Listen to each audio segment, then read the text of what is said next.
Capítulo 9.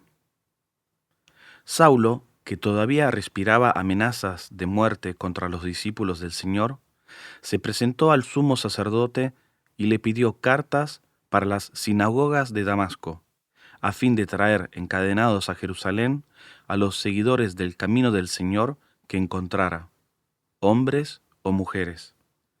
Y mientras iba caminando, al acercarse a Damasco, una luz que venía del cielo lo envolvió de improviso con su resplandor, y cayendo en tierra, oyó una voz que le decía: Saulo, Saulo, ¿por qué me persigues?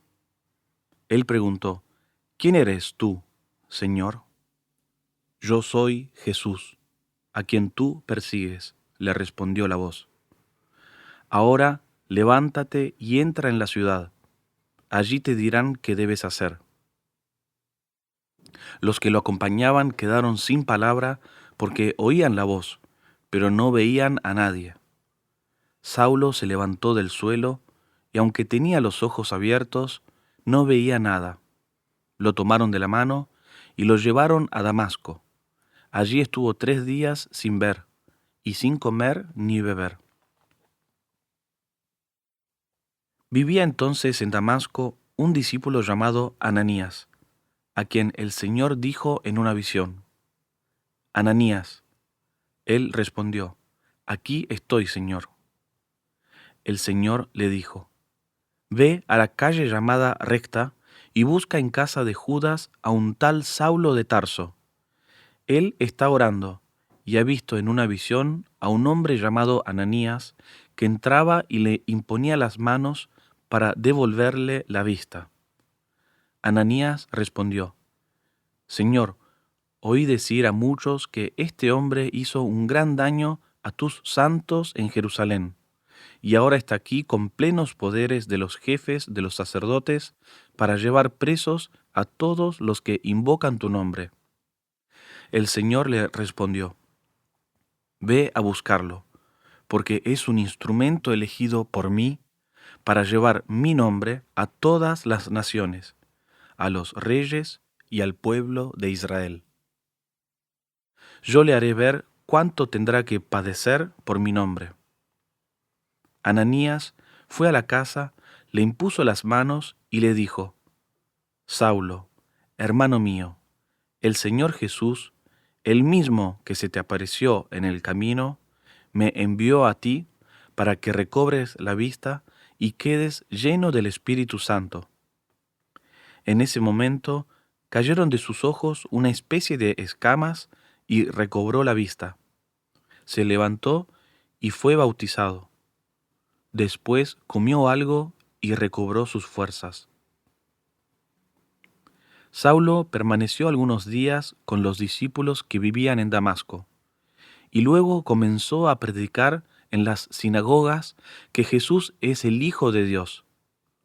Todos los que lo oían quedaban sorprendidos y decían: ¿No es este aquel mismo que perseguía en Jerusalén a los que invocan este nombre, y que vino aquí para llevarlos presos ante los jefes de los sacerdotes? Pero Saulo, cada vez con más vigor, confundía a los judíos que vivían en Damasco, demostrándoles que Jesús es realmente el Mesías. Al cabo de un tiempo, los judíos se pusieron de acuerdo para quitarle la vida, pero Saulo se enteró de lo que tramaban contra él. Y como los judíos vigilaban noche y día las puertas de la ciudad para matarlo, sus discípulos lo tomaron durante la noche y lo descolgaron por el muro, metido en un canasto. Cuando llegó a Jerusalén, trató de unirse a los discípulos, pero todos le tenían desconfianza porque no creían que también él fuera un verdadero discípulo. Entonces Bernabé, haciéndose cargo de él, lo llevó hasta donde se encontraban los apóstoles y les contó en qué forma Saulo había visto al Señor en el camino, cómo le había hablado y con cuánta valentía había predicado en Damasco en el nombre de Jesús. Desde ese momento empezó a convivir con los discípulos en Jerusalén y predicaba decididamente el nombre del Señor. Hablaba también con los judíos de lengua griega y discutía con ellos, pero éstos tramaban su muerte. Sus hermanos, al enterarse, lo condujeron a Cesarea y de allí lo enviaron a Tarso. La iglesia, entretanto, gozaba de paz en toda Judea, Galilea y Samaria. Se iba consolidando, vivía en el temor del Señor y crecía en número, asistida por el Espíritu Santo. Pedro, en una gira por todas las ciudades, visitó también a los santos que vivían en Lida. Allí encontró a un paralítico llamado Eneas, que estaba postrado en cama desde hace 8 años. Pedro le dijo: Eneas, Jesucristo te devuelve la salud. Levántate y arregla tú mismo la cama. Él se levantó enseguida, y al verlo todos los habitantes de Lida y de la llanura de Sarón se convirtieron al Señor.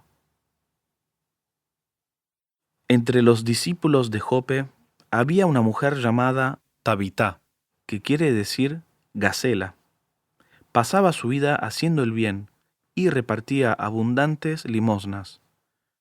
Pero en esos días se enfermó y murió. Después de haberla lavado, la colocaron en la habitación de arriba. Como Lida está cerca de Jope, los discípulos, enterados de que Pedro estaba allí, enviaron a 2 hombres para pedirle que acudiera cuanto antes. Pedro salió enseguida con ellos. Apenas llegó, lo llevaron a la habitación de arriba. Todas las viudas lo rodearon y llorando le mostraban las túnicas y los abrigos que les había hecho Tabitá cuando vivía con ellas. Pedro hizo salir a todos afuera, se puso de rodillas y comenzó a orar. Volviéndose luego hacia el cadáver, dijo: Tabitá, levántate. Ella abrió los ojos y al ver a Pedro se incorporó. Él la tomó de la mano y la hizo levantar.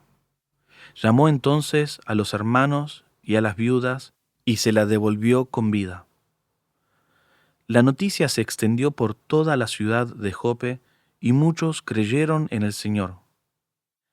Pedro permaneció algún tiempo en Jope en la casa de un curtidor llamado Simón,